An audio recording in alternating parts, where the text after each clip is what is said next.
Welcome students, आज हम Pythagoras theorem पे बात करेंगे और इसमें इस तरह से है इसकी स्टेटमेंट के मुताबिक कि अगर हमारे पास एक राइट एंगल ट्राइंगल हो, ठीक है, तो आप जानते हैं कि इसमें हमारे पास जो हाइपोटेन्यूज साइड है वो हमेशा राइट एंगल के सामने होती है, ठीक है। जैसे इसमें हमारे पास जो ए साइड है ये हाइपोटेन्यूज साइड है, और अगर हम बी वर्टेक्स पे एंगल के हवाले से बात करें तो ये हमारे पास बी जो है ये परपेंडिकुलर साइड होगी, ठीक है, और ये हमारे पास बेस साइड होगी। तो अकॉर्डिंग टू पाइथागोरस थ्योरम हमने बात साबित करनी है कि हाइपोटेन्यूज साइड का स्क्वायर, ठीक है, ये बराबर होता है किसके जी, sum of the square of the remaining two sides. कौन सी टू साइड्स हैं? परपेंडिकुलर एक साइड रह गई है, ठीक है, इसका स्क्वायर होगा, प्लस जो हमारे पास बेस साइड है इसका स्क्वायर होगा। तो ये रिजल्ट हमने यहाँ पर आज प्रूव करना है, ठीक है, लॉजिकली इसको प्रूव करेंगे। इसको मैं अकॉर्डिंग टू दिस ट्राइंगल जो कि इसमें हमारे पास ए बी सी साइड्स आ रही हैं उनके हवाले से भी लिख देता हूँ कि इसमें ए जो है हमारे पास हाइपोटेन्यूज साइड है, इसको हमने शो करना है कि ए स्क्वायर जो है वो बराबर है किसके जी, वो बराबर है परपेंडिकुलर बी स्क्वायर बन जाएगा, ठीक है, और बेस जो है वो हमारे पास सी है तो इसका स्क्वायर आ जाएगा, ठीक। तो ये रिजल्ट हमारा प्रूफ के होने के लिए। अब इसमें अगर आप देखें तो मैंने कंस्ट्रक्शन इस तरह से की है कि जैसे एरिया ऑफ ट्राइंगल हम फाइंड आउट कर रहे हैं तो किसी एक साइड को बेस रखते हैं, ठीक है। तो मैंने यहाँ पर जो बीसी साइड है इसको बेस एज्यूम करते हुए ए वर्टेक्स से एक परपेंडिकुलर ड्रॉ किया जो साइड के साथ 90 का एंगल बना रहा है। यहाँ पे आप देख रहे होंगे कि ये भी एंगल हमारे पास 90 डिग्री का आ रहा है, और यहाँ भी इस ट्राइंगल में भी जो एंगल बन रहा है ये 90 डिग्री का बन रहा है, ठीक है। तो अब क्या होगा जी, जब ये यहाँ पर हमने इस तरह से ड्रॉ किया तो ये हमारे पास दो ट्राइंगल्स जो यहाँ पे बन जाती हैं। एक ट्राइंगल हमारे पास ये बन रही है, ठीक है, और दूसरी जो हमारे पास ट्राइंगल है वो ये बन रही है, यानी दो राइट एंगल ट्राइंगल्स हमारे पास बन रही हैं। और इसमें चलें जी, यहाँ पर मैं लिख भी देता हूँ ताकि हमें रेफरेंस के तौर पे याद रहे। ये एंगल ए था, ये हमारे पास इसकी हाइट है, ठीक है, कॉमन हाइट है जो कि दोनों ट्राइंगल की सेम है। अब इसमें अगर आप ये देखें तो सी से लेकर जो डी फासला वो मैंने एक्स से रिप्रेजेंट किया है, ठीक है, जबकि डी से लेकर बी जो फासला वो मैंने वाई से। और अगर आप एक्स और वाई का सम करेंगे तो वो अगेन पूरे ए लेंथ के बराबर आ जाएगा। तो ये भी मैं यहाँ पर लिख देता हूँ ताकि हमें ये बात याद रहे, ठीक है। तो इस तरह से हम लिखेंगे कि चलिए यहाँ मैं लिख देता हूँ कि एंड एक्स प्लस वाई जो है ये किसके बराबर है, ए के बराबर, ठीक है। अब ये जो इक्वेशन नंबर चले इसको 1 कह देते हैं, ये बहुत इंपॉर्टेंट क्योंकि इसी की मदद से हमने ये जो रिजल्ट मैंने ऊपर लिखा था प्रूव करना है, ठीक है। तो अब इसको क्या करते हैं जी, 1 बाय 1 हम डिस्कस करते हैं। मैंने यहाँ पर अलग अलग इनको ड्रॉ किया हुआ, ठीक है, ताकि हम इनके ऊपर कंसंट्रेट कर सके। आपको ये डायग्राम नजर आ रही जो कि कंस्ट्रक्शन मैंने ऊपर की थी, ठीक है, जिसमें ये हमारे पास जो हाइट है जिसको मैंने एच से रिप्रेजेंट किया है येलो कलर में जो लाइन है, ठीक है। इसी तरह से ये हमारे पास एक्स साइड है, ये वाई है। अब ये जो हमारे पास ट्राइंगल बन रही है इसको मैंने यहाँ अलग से ड्रॉ कर दिया ताकि हम इसके ऊपर जरा कंसंट्रेट कर सके, ठीक है। तो यहाँ पर मैं इस तरह से इसको कलर भी कर देता हूँ, ठीक। अब देखें आपको ये ट्राइंगल नजर आ रही है। दूसरी जो हमारे पास ट्राइंगल है, चलें जी इसको भी शेड कर लेते हैं यहाँ पर, ठीक, ये है हमारे पास, ठीक। अब इसमें अगर आप देखें तो हमारे पास हमने इन दो ट्राइंगल्स को जो है ये आपको जो नजर आ रही है कलर्ड में, हमने इनमें 1-1 कॉरेस्पॉन्डेंस लेनी है और ये शो करना है कि ये दोनों आपस में सिमिलर है। सिमिलर आप जानते हैं कि वो ट्राइंगल सिमिलर होते हैं जिनके कॉरेस्पॉन्डिंग एंगल्स जो है वो कॉन्ग्रुएंट होते हैं, ठीक है।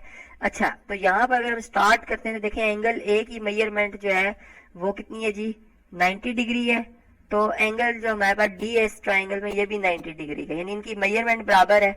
इसी तरह जो हमारे पास एंगल सी है यहाँ पर अगर आप देखें, और यहाँ इस ट्राइंगल में जो एंगल सी आ रहा है ये सेल्फ कॉन्ग्रुएंट है, यानी इसी ट्राइंगल को अगर आप इस फिगर में देखें तो मैंने कट किया था, यहाँ से कट लगाया था और इसको अलग कर दिया, यानी वही एंगल जो है वो ट्राइंगल का उधर मौजूद है, ये सेल्फ कॉन्ग्रुएंट है। अब बात रह जाती है एंगल ए की और इस ट्राइंगल में एंगल बी की, हमने इनको आपस में बराबर शो करना है, ठीक है, कॉन्ग्रुएंट शो करना है। तो यहाँ पर अगर आप देखें तो हमारे पास बहुत सिंपल सा इसका एक टेक्निक है कि अगर हम यहाँ पे हम जानते हैं कि ये एंगल तो 90 डिग्री, यानी एंगल जो 3 एंगल्स होते हैं ट्राइंगल के उनका सम होता है हमारे पास 180 डिग्री, जिनमें से 90 डिग्री माइनस कर दें। अब दो एंगल्स पीछे बच गए हैं ए और सी, इनका सम कितना बनेगा, 90 रह जाएगा, ठीक है। और इसमें से अगर आप ए एंगल मेजर करना चाहें तो ये बेसिकली जो है 90 डिग्री में से आपको मेजर एंगल सी जो है वो यहाँ से सब्ट्रैक्ट करना होगा। जबकि अगर आप इस इक्वेशन में देखें तो इसमें एंगल बी और एंगल सी जो है इनका सम हमारे पास क्या बनता है, 90 डिग्री, ठीक है। तो और यहाँ से अगर आप बी एंगल मेजर करना चाहें तो आपको बी एंगल की मेजरमेंट मिलेगी 90 degree minus measure angle C, जो कि दोनों आपस में इसलिए सेम है कि दोनों में हम कॉम्प्लीमेंट ऑफ सी जो है वो फाइंड आउट करें। ए एंगल जो है वो भी कॉम्प्लीमेंट ऑफ सी है और बी भी कॉम्प्लीमेंट ऑफ सी एंगल है। तो इस हिसाब से ये अब दोनों हमारे पास ट्राइंगल सिमिलर होगी, हमने इनके तीनों करस्पॉन्डिंग एंगल्स जो है वो कॉन्ग्रुएंट शो कर दी। तो ये सिमिलर का सिंबल है, इसमें मैं ये शो करना चाह रहा हूँ कि ये दोनों ट्राइंगल्स क्या है जी हमारे पास सिमिलर है। तो थ्योरम 6 की बेस पर हम ये बात कर सकते हैं कि जब ट्राइंगल सिमिलर होती हैं तो फिर उनके जो यानी करस्पॉन्डिंग साइड्स की रेशियो है वो आपस में प्रोपोर्शन होती है।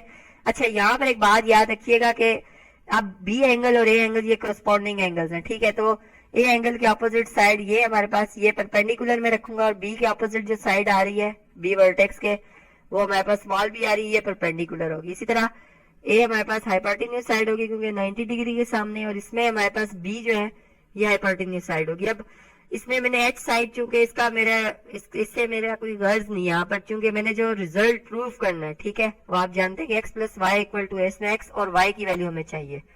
तो इस वजह से यहाँ पर हम रेशियो में इन दो साइड्स की रेशियो लेंगे तो देखते हैं क्या जवाब आता है। अगर मैं इस ट्राइंगल की हाइपोटेन्यूज साइड लेता हूँ जो कि ए है, तो इस स्मॉल ट्राइंगल की हाइपोटेन्यूज साइड हमारे पास क्या जी बी है, ये आ जाएगा। और इस तरह से इस ट्राइंगल की अगर मैं परपेंडिकुलर साइड लेता हूँ, चूंकि मैंने बड़ी ट्राइंगल की पहले वैल्यू लिखी थी तो इसकी परपेंडिकुलर साइड बी है और स्मॉल ट्राइंगल की परपेंडिकुलर साइड एक्स है, ठीक है, सॉरी स्मॉल, ठीक है, स्मॉल ट्राइंगल की परपेंडिकुलर साइड हमारे पास क्या है जी एक्स है, ठीक है। तो इस तरह से अब आप यहाँ से एक्स को सेपरेट कर सकते हैं, एक्स की वैल्यू अब हमने फाइंड आउट करनी है। यहाँ पे आप देख रहे होंगे कि मैंने सेकंड जो हमारे पास यानी केस बनता है वो भी यहाँ ड्रॉ किया हुआ, जो मैं भी आपसे डिस्कस करूंगा। पहले हम x की वैल्यू यहाँ से सेपरेट कर लेते हैं। x यहाँ पर आ जाएगा क्रॉस मल्टीप्लाई, यानी x इधर आ जाएगा और b से मल्टीप्लाई होकर b स्क्वायर हो जाएगा, जबकि a जो है वो डिनोमिनेटर में आ जाएगा। तो x की वैल्यू हमारे पास b स्क्वायर ओवर a आ जाती है। ये हमारे पास जी इक्वेशन नंबर्स को a कह देते हैं। इसी तरह से अब हम जो हमारे पास अब ये आपको ट्राइंगल्स नजर आ रही है, सेम इसमें अब हम इस पोर्शन की बात करेंगे, ठीक है। इसको भी मैं कलर कर देता हूँ ताकि हम इस पे वाजे तौर पर कंसंट्रेट कर सकें, ठीक है। और इसी तरह हमारे पास जो ये ट्राइंगल है इसको भी मैं यहाँ पे कलर कर देता हूँ ताकि हम इनको समझ सकें, ठीक है। अब इनमें भी हमने 1-1 करस्पॉन्डेंस लेनी जैसे हमने ऊपर ट्राइंगल्स में ली है। और इसमें अगर हम देखें तो हमारे पास अगेन वही बात आ रही है कि इस ट्राइंगल में हमारे पास डी एंगल 90 डिग्री का है, जबकि इसमें ए हमारे पास क्या है जी 90 डिग्री का है। इसी तरह इसमें हमारे पास बी एंगल जो है, ये बी एंगल जो बन रहा है आपको नजर आ रहा है, ये एंगल और इस ट्राइंगल में जो बी एंगल ये सेल्फ कॉन्ग्रुएंट है, ठीक है। अब इसमें एंगल ए जो बी का कॉम्प्लीमेंट है, ठीक, बात समझ रहे होंगे, बिल्कुल ऊपर वाला कंसेप्ट है। एंगल ए बी का कॉम्प्लीमेंट है और एंगल सी भी बी एंगल का कॉम्प्लीमेंट है, ये आपस में कॉन्ग्रुएंट होंगे। अब ये दोनों ट्राइंगल्स हम सिमिलर शो कर चुके हैं इस तरह से, ठीक है।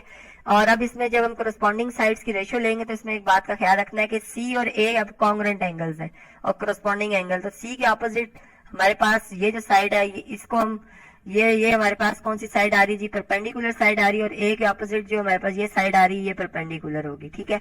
जबकि 90 डिग्री के सामने हाइपोटेन्यूज होता है और इसमें भी हमारे पास जो 90 डिग्री के सामने साइड है ये हाइपोटेन्यूज। अब हम इनकी रेशियो ले लेते हैं ताकि हम जो रिजल्ट है वो लिख सकें यहाँ पर, ठीक है। तो हमारे पास इस ट्राइंगल का हाइपोटेन्यूज ए है जबकि स्मॉल ट्राइंगल का हाइपोटेन्यूज सी है।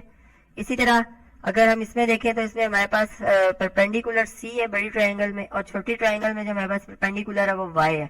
सेम वही प्रोसेस हुआ है, यहाँ पर वाई की वैल्यू जो हमारे पास आएगी वो सी स्क्वायर ओवर बी ए आ जाएगी, ठीक है। ये हमारे पास इक्वेशन नंबर 2 है। अब आप देखें इक्वेशन नंबर बी है, ये इसको बी कह देते हैं, ये हमारे पास इक्वेशन नंबर बी है। अब आप देखें कि इसमें अगर हम इक्वेशन नंबर ए और बी को इक्वेशन नंबर 1 में यूज कर लें जो कि मैंने यहाँ पर दर्ज की थी ऊपर, ठीक है, तो x की वैल्यू हमारे पास क्या आई है बी स्क्वायर ओवर ए, ठीक है, ये यहाँ पे मैंने लिखी है बी स्क्वायर ओवर ए, और जबकि y की वैल्यू सी स्क्वायर ओवर ए है। अब मैं यहाँ पे दर्ज कर रहा हूँ, ठीक है।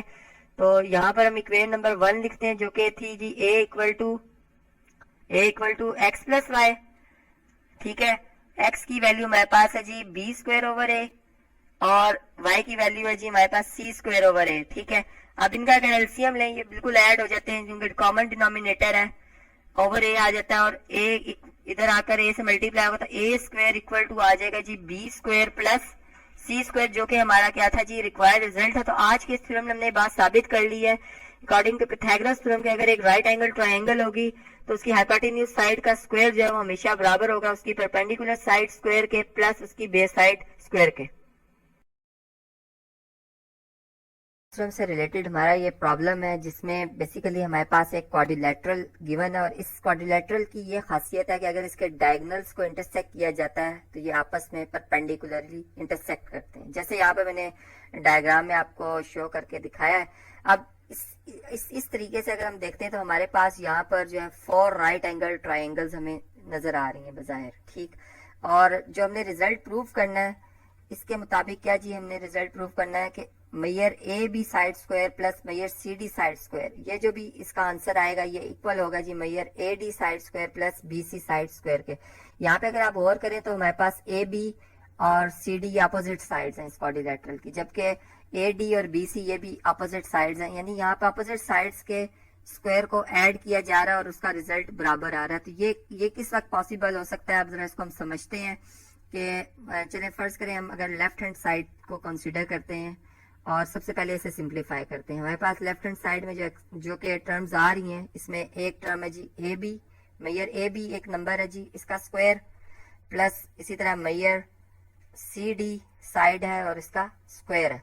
अब इसे किससे से हम कैलकुलेट कर सकते हैं, अगर आप देखें कि हमारे पास ए बी साइड जो अगर इस ट्राइंगल की मैं बात करूं जो कि ओ ए बी है, इसको मैं शेड भी कर देता हूँ, लाइट से शेड करते हैं ताकि हमें ये नजर आ जाए जी ट्राइंगल, बल्कि थोड़ा सा इसको ब्राइट करते हैं। ये आप देख सकते हैं जी इस ट्राइंगल में हमारे पास जो ए बी साइड है, चूंकि ये 90 डिग्री के अपोजिट साइड है, ये हमारे पास कौन सी साइड होगी जी, हाइपोटेन्यूज साइड हो जाएगी। यहाँ पर मैं इसे लिख भी देता हूँ कि हाइपोटेन्यूज साइड है। और अकॉर्डिंग टू पिथागोरस थ्योरम फिर हम ये बात जानते हैं कि फिर हमारे पास जो ए बी मैयर ए बी साइड स्क्वायर है इसका जो स्क्वायर है जी इक्वल टू होगा किसके, मैयर ओ, ये जो हमारे पास पॉइंट है जी इसको मैंने ओ से रिप्रेजेंट किया हुआ है जी, मैयर O A side square plus मैयर O to B side square के इक्वल होगा, ठीक। इसे मैं कह देता हूँ जी इक्वेशन नंबर मेरे पास स्मॉल ए है। इसी तरीके से अब हमने चूंकि सी डी की मेजरमेंट भी करनी है, अब अगर हम सी टू डी देखें तो ये भी हमारे पास एक राइट एंगल की अपोजिट साइड बन रही है जो कि एक फिर हाइपोटेन्यूज साइड होगी। और इसमें भी हमारे पास जो ट्राइंगल बन रही है इसको भी मैं शेड कर देता हूँ जी, ये ट्राइंगल आ रही है और इस ट्राइंगल के हवाले से भी हम बात करते हैं कि इसमें फिर जो मैयर सी डी साइड है जो कि हाइपोटेन्यूज साइड है इसका स्क्वायर इक्वल टू होगा जी sum of the square of remaining two sides, यानी square of the sum of remaining two sides में ओ डी मैयर ओ डी साइड आ रही है इसका स्क्वायर प्लस मैयर ओ टू सी साइड आ रही है और इसका स्क्वायर आ रहा है। ये हमारे पास ए और बी दो इक्वेशंस आ गई हैं। अब अगर हम इन्हें ऐड करते हैं, यहाँ पर चले मैं ऐड लिख देता हूँ ताकि आपको याद रहे कि हमने यहाँ पर क्या किया जी, ने ऐड किया है। तो हमारे पास मैयर A B side square plus मैयर सी डी साइड स्क्वायर ये इक्वल टू हो जाएगा किसके जी। अब यहाँ पे अगर आप देखें तो O to A, O to B, O to C and O to D, यानी तमाम टर्म्स जो है वो डिफरेंट ओ से डिफरेंट वर्टिसेस की तरफ डिस्टेंस को रिप्रेजेंट करें तो हम इस तरह से फिर लिख देंगे ये मैयर O to A distance square के इक्वल है प्लस मैयर O to B side square के इक्वल है प्लस मैयर O to C side square के इक्वल है प्लस मैयर ओ टू डी साइड के स्क्वायर के इक्वल है। ये जी हमारे पास इक्वेशन नंबर, इसको मैं 1 से रिप्रेजेंट कर लेता हूँ। अब हमारे पास जो दो रिमेनिंग और ट्राइंगल्स भी बन रही हैं, यानी कि अगर हम राइट हैंड साइड की बात करते हैं तो हमारे पास राइट हैंड साइड में अब जो दो टर्म्स हैं इसमें ए डी साइड स्क्वायर है। सबसे पहले हम इसे कैलकुलेट करते हैं जी, ए डी साइड ये एक ट्राइंगल हमारे पास आ रही है, इसे भी अगर हम शेड कर लें, चलो ये डिफरेंट कलर से शेड करते हैं। फॉर एग्जांपल ये जी हमारे पास ट्राइंगल आ रही है और इस ट्राइंगल के हवाले से अगर हम देखें तो हमारे पास ए डी एक क्या जी हाइपोटेन्यूज साइड है, ये क्या जी hypotenuse side, H for hypotenuse. तो फिर ए डी जो है मैयर ए डी साइड स्क्वायर ये किसके इक्वल हो जाएगा जी, मैयर O to A side square plus मैयर O to D side square के इक्वल, ठीक है। ये आ गई जी हमारे पास स्मॉल, यानी इसको मैं इक्वेशन नंबर स्मॉल सी से रिप्रेजेंट करता हूँ। इसी तरह से अब हमारे पास है जी B C, B to C, अगर आप ये देखें तो ये भी हमारे पास हाइपोटेन्यूज साइड है और सिमिलरली इसी तरह से हम लिखेंगे जी मैयर बी टू सी साइड इसका स्क्वायर जो कि हाइपोटेन्यूज है, ये इक्वल टू होगा जी measurement of O to B side square plus मैयर O to C side square के इक्वल। इस तरह से ये हमारे पास आ गई स्मॉल डी इक्वेशन। अब अगर हम सी और डी को भी ऐड कर लेते हैं, चलें जी इन्हें ऐड करते हैं, तो हमारे पास यानी यहाँ चलें लिख भी देता हूँ कि adding equations C and D, तो यहाँ से हमारे पास अगेन वही रिजल्ट आ रहा है कि हम देख रहे हैं कि ए डी मैयर A D side square plus मैयर बी सी साइड स्क्वायर ये इक्वल टू आ रहा है मैयर O to A side square plus मैयर, मैं इनको तरतीब में भी लिख रहा हूँ जी साथ साथ, ये हमें पता है कि ये टर्म्स ऐड ही हो रही हैं, मैयर O to B side square plus मैयर O to C side square plus मैयर O to D side square के। ये जी हमारे पास आ गई है इक्वेशन नंबर 2। अब आप अगर ट्रांजिटिव प्रॉपर्टी ऑफ इक्वालिटी की बेस पे इक्वेशन 1 और 2 को अगर कंपेयर करें तो यहाँ से हमें ये बात वाज़ेह हो जाती है कि जो हमारी लेफ्ट हैंड साइड और राइट हैंड साइड का जो आंसर है वो बिल्कुल ये हमारे पास ये लेफ्ट हैंड साइड थी और ये हमारे पास राइट हैंड साइड है, बिल्कुल सेम आ रहा है। तो फिर इसका मतलब है कि जो रिजल्ट इनके लेफ्ट साइड्स पे लिखा हुआ है, यानी हमारे पास जिस तरह यहाँ पर मैयर A B side square plus मैयर सी डी साइड स्क्वायर है, ये फिर इक्वल टू हो जाएगा मैयर A to D side square plus मैयर B to C side square के। तो आपने समझा कि किस तरह से हमने जो है वो थ्योरम्स यानी पाइथागोरस थ्योरम को अप्लाई करते हुए एक प्रॉब्लम को यहाँ पर सॉल्व किया। फ्रेंड्स, डेली लाइफ का ये प्रॉब्लम है जिसको हमने रिलेट करना है फिर हमारे जो पाइथागोरस थ्योरम है उसके थ्योरम से। यहाँ पर कुछ स्टेटमेंट इस तरह से बताई गई है कि एक उमर ख़याम एक स्टूडेंट है जो कि अपने घर से अगर स्कूल तक जाते हैं तो उनका जो जाने का रास्ता वो इधर डिफाइंड किया गया इस तरह से कि अगर वो ए से बी यानी ए पॉइंट वो जो उनके घर का है, घर से स्टार्ट करते हुए अगर बस स्टॉप तक जाते हैं तो ये डिस्टेंस उनको 2 किलोमीटर का कवर करना पड़ता है। और इस तरीके से अगर बस स्टॉप से सी पॉइंट तक यानी इस रोड की जो लेंथ बताई गई है 6 किलोमीटर और फिर सी पॉइंट से डी पॉइंट जो बेसिकली ये इनका स्कूल है, इतना जो डिस्टेंस कवर करेंगे 3 किलोमीटर। तो हमने ये बताना है कि ए से लेकर अगर डायरेक्ट डी तक स्कूल तक यानी उनके घर से स्कूल तक का शॉर्टेस्ट डिस्टेंस कितना होगा, ये हमने कैलकुलेट करना है। तो इसको कैलकुलेट कैसे किया जाएगा जरा इसको समझते हैं।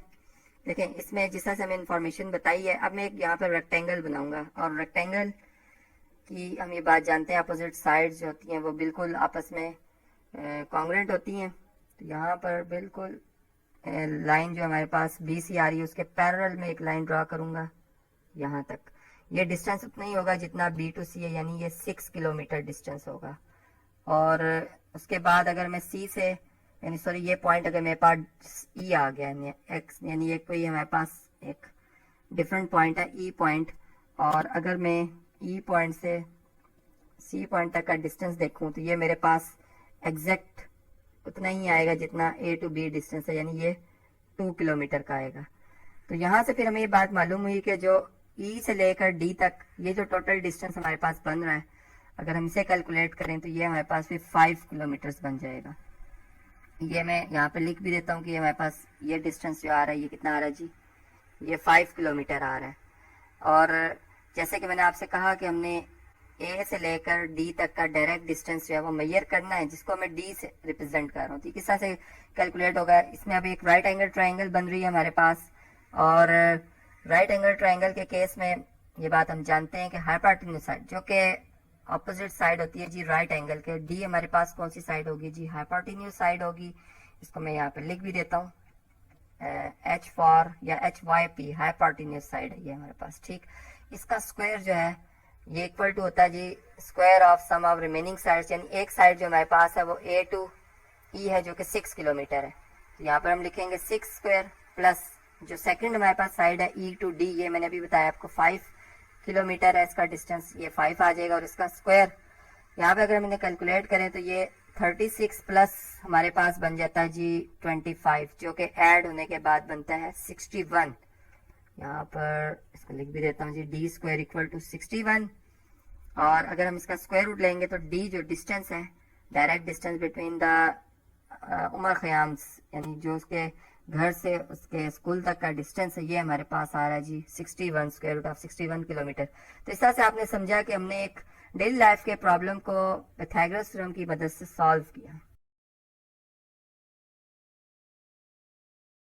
कन्वर्स ऑफ पाइथागोरस थ्योरम समझेंगे और देखते हैं इसका क्या कंसेप्ट है। इसमें कुछ इस तरह से कहा गया कि अगर कोई भी आपके पास ट्राइंगल हो जिसकी एक साइड का स्क्वायर किया जाए, ठीक है, और वो दो साइड के स्क्वायर ऑफ सम के बराबर आ जाए, यानी जैसे इसमें अगर मैं ए स्क्वायर कर रहा हूँ तो ये बी स्क्वायर प्लस सी स्क्वायर के अगर बराबर आ जाए तो ये जो ट्राइंगल होगी ये मेरे पास राइट एंगल ट्राइंगल होगी, ठीक है।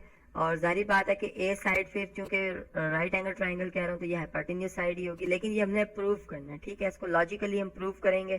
तो लॉजिकली प्रूव करने के लिए मैंने इसमें कंस्ट्रक्शन किया कि आपको ये ट्राइंगल तो नजर आ ही रही है, ठीक है, ग्रीन कलर में जो मैंने लाइंस में ड्रॉ की हुई। इसके साथ बिल्कुल मैंने एक A D line segment draw की जिसकी लेंथ की मैयर जो है वो या मैयरमेंट इसकी इतनी है जितनी ए से लेकर बी लाइन सेगमेंट की है, ठीक है। इसलिए मैंने दोनों की मैयरमेंट सी से जाहिर कर दी ताकि आपको कंफ्यूजन ना हो, और यहाँ पे मार्क भी लगा दिए, कांग्रेंस शो कर रहा हूँ, ठीक है। तो अब ये इसकी मेजरमेंट बराबर है, फिर आपने डी पॉइंट को सी पॉइंट से ज्वाइन कर देना है। अब ये जो हमारे पास ट्राइंगल आ रही है, अगर मैं इसको यहाँ पर शेड कर दूं, इस तरह चले लाइंस लगा लेते हैं, इस ट्राइंगल की मैं बात कर रहा हूँ।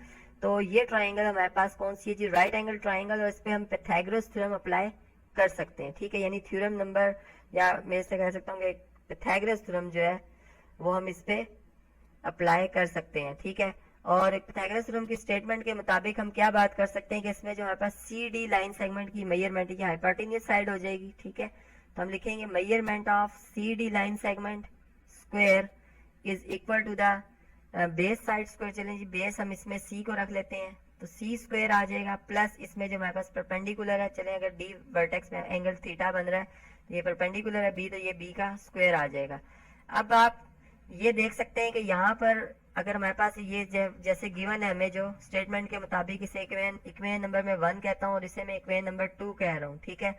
जो भी हम लॉजिकली प्रूव कर रहे हैं, तो इन दोनों को अगर हम कंपेयर करें तो यहाँ से हमें एक और रिजल्ट मिल रहा है कि इसमें बी स्क्वायर प्लस सी स्क्वायर, और इसमें भी इस इक्वेशन नंबर 2 में बी स्क्वायर प्लस सी स्क्वायर कॉमन है, यानी ट्रांजिटिव प्रॉपर्टी ऑफ इक्वालिटी की बेस पर मैं ये कह सकता हूँ, फिर यानी कंपैरिजन कर सकते हैं हम इन्हें, और ये हम कह सकते हैं कि ए स्क्वायर जो वो बराबर है जी Maihar C D line segment के स्क्वायर के, ठीक है।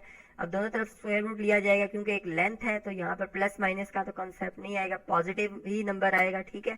तो ए जो है वो बराबर होगा मैयर of line segment C D, यानी यहाँ पर हम ये बात करें कि सी डी लाइन सेगमेंट की मेजरमेंट ए के बराबर है, ठीक है। अब इसको यहाँ हम दोबारा ट्राइंगल्स की तरफ जाते हैं और यहाँ पर हम लिख देते हैं कि अब ये हमारे पास ए के बराबर है, ठीक है। अब आप ये अगर आप इस ट्राइंगल की बात करें ए बी सी, ठीक है, जो हमारे पास यहाँ पे नजर आ रही है जिसमें हमने लाइंस लगा दी, और ये एक और हमारे पास जो लाइन हमारे पास ट्राइंगल, अगर इनमें 1-1 कॉरेस्पॉन्डेंस ली जाए इन दो ट्राइंगल्स में, लाइन ट्राइंगल्स में, तो देखें इसमें हम क्या बात साबित कर सकते हैं कि इसमें हमारे पास बी सी की लाइन सेगमेंट की मेजरमेंट जो है वो ए के बराबर है, इसमें C D line segment A के बराबर है, ठीक है। ये कॉन्ग्रेंट हो गई, यानी कॉरेस्पॉन्डिंग साइड्स दोनों कॉन्ग्रेंट हो गई हैं। अच्छा, इसी तरह इसमें जो हमारे पास ए सी लाइन सेगमेंट है इसकी मेजरमेंट बी है, और इसमें भी ए सी की लाइन सेगमेंट की मेजरमेंट बी है, ये भी कॉन्ग्रेंट हो गई आपस में, ठीक है। और इसके अलावा अगर हम ये देखते हैं, हमारे पास ए से बी लाइन सेगमेंट की मेजरमेंट सी के बराबर है, और ए से लेकर डी तक लाइन सेगमेंट की मेजरमेंट भी सी के बराबर है, यानी ये भी आपस में क्या है जी, कॉन्ग्रेंट है। तो हमने 3 करस्पॉन्डिंग साइड जो है वो कॉन्ग्रेंट शो कर दी, इससे ये बात साबित हो गई है कि ये जो हमारे पास लाइन में दो हमें जो यहाँ पर नजर आ रही है जी, लाइन में जो हमें यहाँ पर दो ट्राइंगल नजर आ रही है, ये आपस में क्या है, कॉन्ग्रेंट है। अच्छा, ये ट्राइंगल बिल्कुल यहीं पे बनी हुई है, ये ट्राइंगल, इसमें कोई फर्क नहीं है, ठीक है ना। ये इसी ट्राइंगल को मैंने यहाँ पे सेपरेट बनाया था, ठीक है। कंस्ट्रक्शन में हमने फिर ये कंस्ट्रक्शन, यानी यहाँ पर हम ये साबित कर चुके हैं कि ये हमारे पास ट्राइंगल और ये जो जिसमें मैंने मार्क किया, टिक मार्क की, ये दोनों आपस में अब क्या है जी, कॉन्ग्रेंट है। तो इनके हर करस्पॉन्डिंग एंगल, हर करस्पॉन्डिंग साइड्स क्या होंगी जी, कॉन्ग्रेंट होंगी। इसका मतलब है कि यहाँ पर ये जो एंगल बी है, ठीक है, ये इधर जो एंगल बन रहा है डी, ये चूंकि आपस में करस्पॉन्डिंग एंगल है, ये आपस में बराबर होंगे। इसी तरह ये एंगल्स ए वर्टेक्स पे जो यानी डी ए सी जो एंगल बन रहा है 90 डिग्री का, और यहाँ पर बी ए सी जो बन रहा है ये एंगल भी कितना होगा जी, 90 डिग्री का होगा। और जब हम ये साबित कर रहे हैं कि ये एंगल 90 डिग्री का, तो इसका मतलब है कि ये ट्राइंगल, यानी जिसको यहाँ पर अगर सेपरेट देखा जाए तो ये ट्राइंगल कौन सी है जी, ये एक राइट एंगल ट्राइंगल है। तो आज के इस थ्योरम में जो कि हमने बात साबित करनी थी कि अगर ऐसी कंडीशन हो कि ट्राइंगल की किसी एक साइड के स्क्वायर, यानी उसकी एक साइड का स्क्वायर किया जाए और दो साइड के स्क्वायर ऑफ सम के बराबर, तो वो राइट एंगल ट्राइंगल की वो यहाँ पे प्रूफ हो जाता है।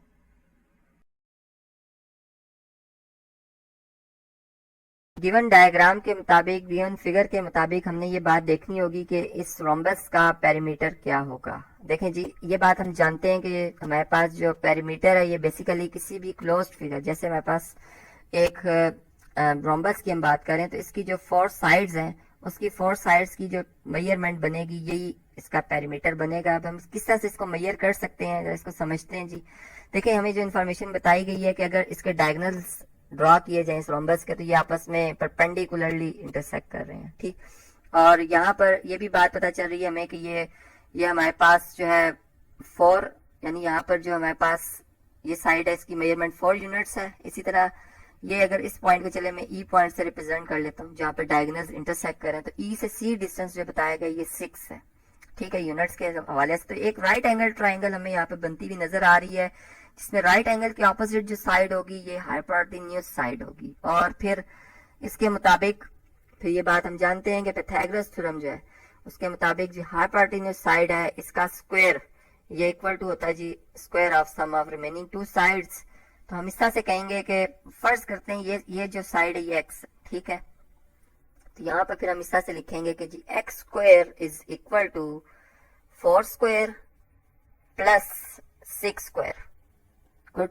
और इसके हवाले से अगर हम इस तरह से कहें कि हमारे पास जो है 4 स्क्वायर जो है ये कितना होगा जी 16, और ये हो जाएगा जी 36, और ये हमारे पास आ जाएगी इसकी मेजरमेंट जी कितनी 52 आ जाएगी जी। अब देखें कि हमारे पास अगर हम पेरीमीटर की हमने बात की थी और एक रोम्बस है, तो रोम्बस में ये बात हम जानते हैं कि इसकी जो 4 साइड्स होती हैं आपस में क्या होती हैं जी इक्वल होती हैं इनकी मेजरमेंट्स। इसका मतलब है कि अगर हम एक साइड की मेजरमेंट कर लेंगे और फिर उसको अगर 4 टाइम्स मल्टीप्लाई कर लें तो हमारे पास पूरी जो है रोम्बस है उसके पेरीमीटर के हवाले से हमें पता चल जाएगा। तो यहाँ पर फिर स्क्वायर रूट ऑफ एक्स जो है ये किसके इक्वल होगा जी, यानी सॉरी एक्स, यानी स्क्वायर रूट ऑफ एक्स, जब हम एक्स स्क्वायर लेंगे तो एक्स आ जाएगा और इज इक्वल टू हो जाएगा जी स्क्वायर रूट ऑफ 52 के। और यहाँ से अगर हम इससे चलें इस साइड पे मैं लिख लेता हूँ कि यहाँ पर एक्स इक्वल टू आ रहा है जी हमारे पास स्क्वायर रूट ऑफ 13 इंटू 4। ये बात हम जानते हैं 52 के इक्वल होता है, और 4 एक परफेक्ट स्क्वायर है, तो यहाँ से फिर x इक्वल टू हो जाएगा जी 2 इंटू स्क्वायर रूट ऑफ 13। और इसी तरीके से फिर हम ये बात कर सकते हैं देयरफॉर पेरीमीटर ऑफ हमारे पास जो रोम्बस है, पेरीमीटर इसका जो होगा जी ये हमारे पास हो जाएगा, इसके स्पेलिंग्स पहले कंप्लीट करते हैं जी, रोम्बस, और ये हमारे पास हो जाएगा 4x के इक्वल। अब यहाँ पे x की चूंकि हम वैल्यू फाइंड आउट कर चुके हैं, सिंपल हमने इसकी वैल्यू को सब्स्टिट्यूट करना होगा। तो यहाँ से फिर इस तरह से हमारे पास रिजल्ट आ जाएगा जी 4 into 2 into square root of 13, जो कि फिर 8 into square root of 13 units के इक्वल होगा। अब यूनिट्स यहाँ पे चूंकि मेंशन नहीं किए गए थे कि मीटर्स में है, किलोमीटर में या फिर सेंटीमीटर में, तो जो यूनिट होंगे वो हम लास्ट में लिख देंगे। तो आपने समझा कि किस तरह से हमने इस गिवन फिगर के मुताबिक जो इन्फॉर्मेशन हमें बताई गई थी इस रोम्बस की, और हमने फिर उसका पेरीमीटर यहाँ पर फाइंड आउट किया।